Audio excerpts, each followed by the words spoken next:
Friend, मेरा नाम अनिल कुमार सिंह है और मैं आपको कक्षा 6 का गणित पढ़ाऊँगा।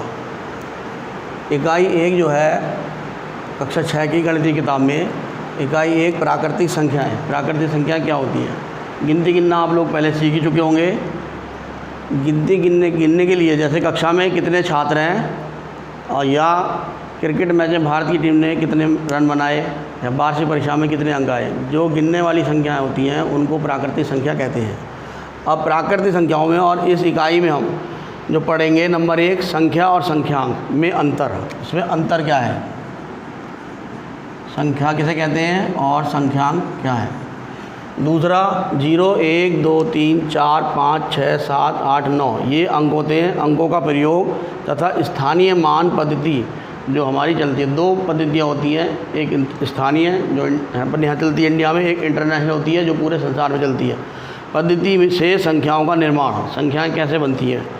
अगला है प्राकृतिक संख्या, जैसे पहले बताया था। संख्या रेखा का ज्ञान, संख्या रेखा का ज्ञान तथा इस पर प्राकृतिक संख्याओं का दर्शाना। संख्या रेखा पे प्राकृतिक संख्याओं को कैसे दर्शाएंगे? पूर्ववर्ती एवं अनुवर्ती या उत्तरवर्ती।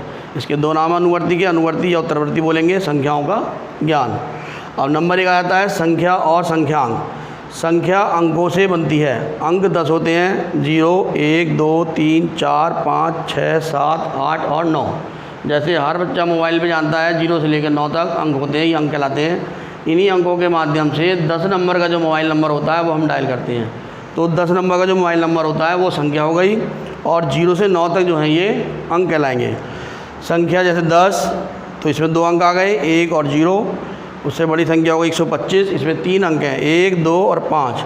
अगली संख्या ले ली हमने 765, 7, 6 और 5, ये भी अंक लाएंगे।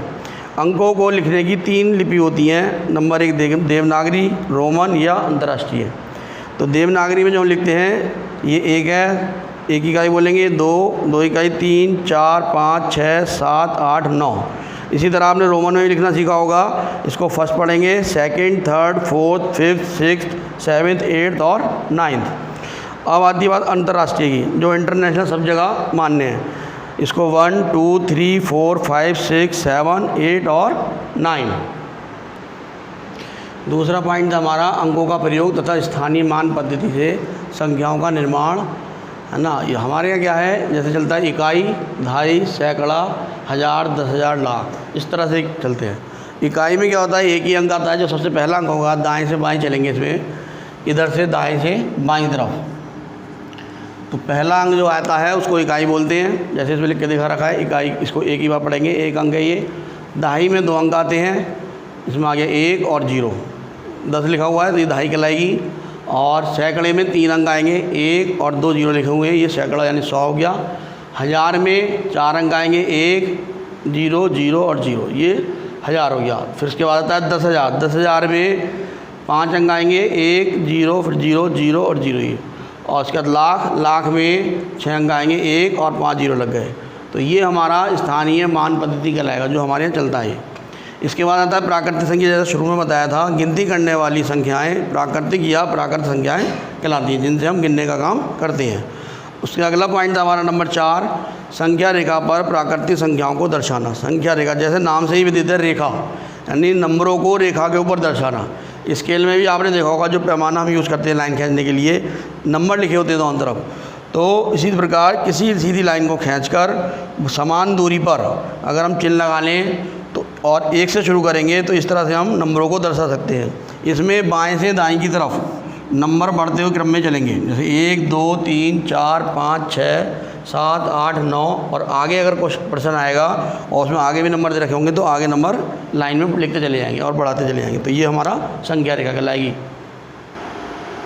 और जो पॉइंट हमारा पूर्ववर्ती एवं अनुवर्ती या उत्तरवर्ती संख्याओं का पूर्ववर्ती या अनुवर्ती और उत्तरवर्ती दोनों का मतलब एक ही है। किसी भी दी हुई संख्या जो हमें संख्या दे रखी होगी क्वेश्चन में, उसमें 1 जोड़ने पर उससे आय की संख्या प्राप्त होती है। प्राप्त संख्या दी हुई संख्या की अनुवर्ती या उत्तरवर्ती संख्या कहलाती है। उदाहरण के लिए जैसे हमने प्रश्न ले लिया 27 की अनुवर्ती संख्या ज्ञात कीजिए। प्रश्न में भी संख्या बदल जाती रहेंगी। इसके उत्तर में हम क्या करेंगे, 1 जोड़ने के लिए जैसे बोला है 27 में 1 जोड़ेंगे, हमें मिल जाएगा 28। 28 जो होगी वो दी हुई संख्या 27 की अनुवर्ती यानी आए की संख्या होगी। इसी प्रकार इसका उल्टा हो जाएगा, पूर्ववर्ती के लिए किसी भी दी हुई संख्या में से एक घटाने पर उससे पहले की संख्या प्राप्त होती है। दी हुई संख्या से पहले की संख्या को पूर्ववर्ती संख्या कहते हैं। इसके लिए भी उदाहरण ले लिया हमने प्रश्न के रूप में, 28 की पूर्ववर्ती संख्या ज्ञात कीजिए। 28 में से एक घटा दिया, 27 आ गया, तो 27 दी हुई संख्या 28 की पूर्ववर्ती संख्या है। दोनों बात किसी से क्लियर होनी है। 27 पहले रखा था, 27 में एक जोड़ा तो 28 हुई, 28 27 की अनुवर्ती कहलाएगी और 27 जो है वो 28 की पूर्ववर्ती संख्या कहलाएगी। लेकिन इसमें विशेष स्थिति ध्यान रखनी पड़ती है। नंबर पहली, एक की कोई पूर्ववर्ती प्राकृतिक संख्या नहीं होती, क्योंकि एक से पहले कोई प्राकृतिक नंबर नहीं आता, एक से ही प्राकृतिक नंबर शुरू होते, संख्या शुरू होती है। नंबर दो, एक किसी की भी प्राकृतिक संख्या की उत्तरवर्ती संख्या नहीं है, किसी भी प्राकृतिक संख्या की उत्तरवर्ती संख्या नहीं है, क्योंकि एक से पहले कोई नंबर नहीं आएगा तो हम उसमें एक नहीं जोड़ सकते, एक से ही शुरुआत होगी। अब देखिए जो आपके अभ्यास में इस इकाई में 2 अभ्यास है 1A और 1B, उससे संबंधित जो सवाल आएंगे उनमें से मैंने कुछ सवाल उदाहरण ले लिए। जैसे एक सवाल आता है निम्नांकित संख्याओं में व्यक्त कीजिए। संख्याओं को यानी अंकों में व्यक्त करना है।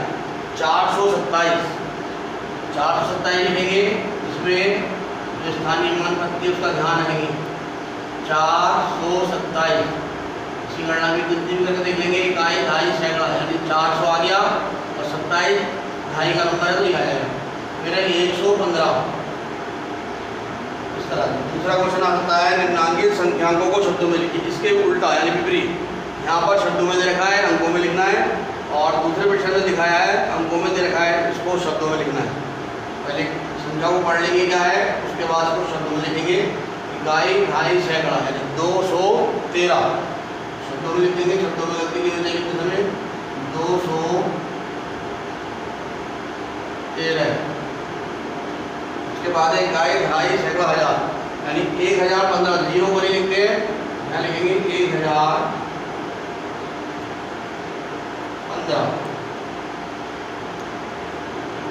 एक प्रश्न देखिए क्या था, निम्नलिखित संख्याओं में अंकों को छांटिए। एक क्वेश्चन इस तरह का भी आता है अभ्यास में कि अंक बताने छांट के। पहली संख्या क्या है 10, 10 दो अंकों से मिलकर बनी है 1 और 0। आप जब इसका उत्तर लिखेंगे तो लिखेंगे अंक लिखकर बराबर कौन कौन से अंक कहते हैं, एक तो 1 है और कॉमन आगे दूसरा अंक दर्शा देंगे। इसी प्रकार दूसरा देखा है 18, संख्या 18 है, इसमें भी लिख देंगे अंक कौन कौन से, अंक जो है इसमें 1 और 8। अगला क्वेश्चन है 3 अंक दे रखे हैं 0, 3 और 5। 3 अंक हैं, इसमें 3 अंकों से बनने वाली 0, 3, 5 से बनने वाली 3 अंकों की सभी संख्याएं लिखिए जबकि अंकों की पुनरावृत्ति ना हो। पुनरावृत्ति का मतलब है कोई भी अंक उस संख्या में 2 बार ना आए। अब 0 से तो कोई संख्या शुरू नहीं होती है ना, इसलिए 0 को दूसरे स्थान में लेते हैं। सबसे छोटा अंक कौन सा हो गया इसमें 3, पहली संख्या हमारी हो जाएगी 3, उसके बाद दूसरे स्थान पे 0 ले दिया, 0 होता है 305, ये हो गई हमारी पहली संख्या 3 अंकों से बनने वाली। दूसरी बार में क्या करेंगे, 3 अपने स्थान पर रहेगा, 0 होता है 0 और 5 का स्थान बदल देंगे, दूसरी संख्या हो जाएगी हमारी 350। अब इन 3 अंकों से बनने वाली तीसरी संख्या जो होगी, अब हम स्थिति बदल देंगे, 3 की जगह क्या ले लेंगे 5, बड़ा अंक पहले ले लेंगे, 5 आ जाएगा, उसके बाद 0 आएगा और 3। चौथी संख्या हमारी बनेगी, इसमें भी 0 और 3 का स्थान बदल देंगे, 5 अपने स्थान में रहेगा, 5 3 यानी 5 और 3। इस प्रकार इन 3 अंकों से बनने वाली जिसमें 0 है, ये 4 संख्याएँ होंगी 305, 350, 503 और 530। अगला प्रश्न है जो आता है अगले प्रकार का 636 3 अंकों की संख्या है में दोनों 6 के स्थानीय मान ज्ञात कीजिए। स्थानीय मान के लिए हम जो हमने स्थानीय मान पद्धति समझी थी उसी से याद करेंगे। इसको लिखने का तरीका यह 636 लिख लीजिए आप। 636 में 6 का मान होता है इकाई के स्थान पे, तो एक ही बार लिखिए 6। दूसरा 6 जो है वो सैकड़े के स्थान पर है, सैकड़े के आगे क्या है 2 अंक और आ रहे हैं, इन दोनों अंकों को विलुप्त करते हुए एक की जगह पे लेंगे 0। पहले 6 का मान हो गया 6, पहले स्थान में जो है दाएं से मान चलेंगे, और दूसरे 6 का मान हो गया 600। ये दोनों छः के मान कहा है क्वेश्चन में 636 में दोनों छः के स्थानीय मान ज्ञात कीजिए। पहले 6 का मान हो गया,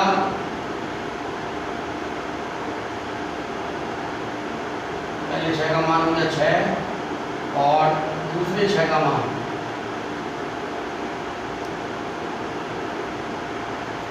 6 क्योंकि ये सैकड़े के स्थान में।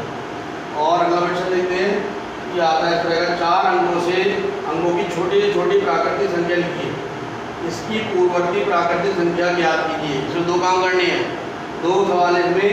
पहले 4 अंकों की छोटी प्राकृतिक संख्या लिखनी है और उसके बाद उसकी पूर्ववर्ती निकालनी है। हमारे अंक जो होते हैं, अंक में सबसे छोटा अंक होता है 1 और सबसे बड़ा होता है 9। जब छोटी संख्या पूछेगा, प्राकृतिक सबसे छोटी से छोटी संख्या पूछी उसने, तो हम छोटे अंक लेते हैं और उसके आगे बच्चे को जितने अंक लेने हैं, यानी जैसे 4 अंक ही कह रहा है, 1 का स्थान 1 आ जाएगा, बच्चे 3 अंक की जगह 0 लगा देंगे, तो वो सबसे छोटी संख्या कहलाएगी। बड़ी संख्या बनाने के लिए क्या होगा, बड़ा अंक लेंगे और उसको उतनी बार लिखेंगे जितनी बार अंक डायरेक्ट होंगे। तो सबसे छोटी संख्या होगी 4 अंकों की, 4 अंकों की छोटी संख्या एक लिख दिया। अब 4 में देख चलेगा 3 बजे, 3 अंक बनानी है, 3 अंक के लिए क्या करेंगे, 3 जीरो लगाएंगे। ये सबसे छोटी संख्या हो गई 4 अंकों की। अब इसमें वो कह रहा है पूर्ववर्ती, यानी 1000 होगी सबसे छोटी संख्या, 1000 की पूर्ववर्ती संख्या। इसके लिए आपको पहले बताया था, जब पूर्ववर्ती निकालनी होगी तो उसमें से 1 को माइनस करना होगा। 1000 में से 1 को घटा देंगे, आएगा 999। ये हमारा तरह है 999 संख्या 1000 की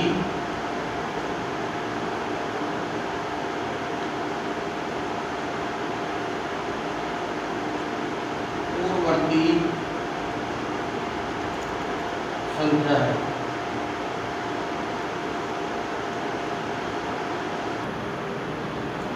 अब अगला क्वेश्चन देखते हैं। एक क्वेश्चन इस टाइप का आता है, संख्या दे रखी है, में प्रत्येक 2 का स्थानीय मान ज्ञात कीजिए और इनका योगफल ज्ञात कीजिए। अब इसमें आप देख रहे हो 5 अंकों की संख्या है और प्रत्येक अंक जो है 2 है। इनका पहले क्या करना है, हमें स्थानीय मान ज्ञात करना है प्रत्येक अंक का। उसके बाद जो मान आएगा उसका योगफल निकालना है, यानी 2 तरह के काम इसमें करने हैं। 2 सवाल हैं इसमें। पहले हम लिख लेंगे संख्या को।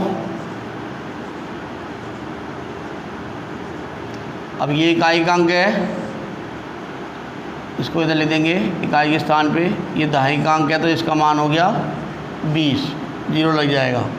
तीसरा अंक 2 लिख के आगे 2 0 लग जाएंगे। जितने अंक आगे आएंगे, स्थानीय मान जिस अंक का निकालना है उसको लिखने के बाद उसके आगे जो अंक बचेंगे उनकी जगह 0 लगा देंगे।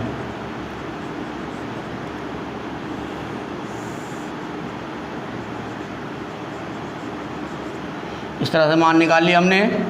और यहाँ पर इनका दूसरा उत्तर क्या है, योगफल ज्ञात कीजिए। इन सब का हम योग कर देंगे। 0 में ये सब नीचे 2 है, 2 आ गया।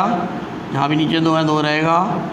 और सैकड़े के अंक में भी 2 ही आएगा, यहाँ भी 2 आएगा और यहाँ पर भी 2 ही आएगा, यानी वही मान वापस आ जाएगा जब जोड़ेंगे तो। इस सवाल में देखिए दूसरा सवाल इसी तरीके का। 545 में प्रयुक्त प्रथम 5 व द्वितीय 5 के स्थानीय मानों का अंतर ज्ञात कीजिए। पहले वाले में हमने योग करा था और दूसरे वाले में अंतर करना है, यानी घटाना है। अब प्रथम 5 द्वितीय 5 की कैसे पहचान होगी, क्योंकि शुरू में बताया था आपको कि इकाई दहाई सैकड़ा जो करते हैं वो दाएं से बाएं करते हैं। तो ये वाला जो नंबर होगा ये प्रथम होगा, यानी पहला 5 ये कहलाएगा और दूसरा 5 ये कहलाएगा। तो प्रथम 5 पहले संख्या लिख लेंगे 545। प्रथम 5 का मान क्या होगा 5, क्योंकि ये इकाई के स्थान पे है। द्वितीय 5 जो है वो सैकड़े के स्थान पर है, तो 5 के आगे 2 0 लग जाएंगे। अब घटाते किसमें से, बड़ी संख्या में से हमेशा छोटी संख्या घटाते हैं। इसमें प्रथम 5 व द्वितीय 5 के स्थानीय मानों का अंतर पूछा है, तो बड़ी संख्या हमारी हो गई। दूसरा वाला जो 5 था उसका मान आया था 500 और प्रथम 5 का मान 5 ही है। तो द्वितीय वाले 5 के मान में से यानी 500 में से 5 को हम घटा देंगे।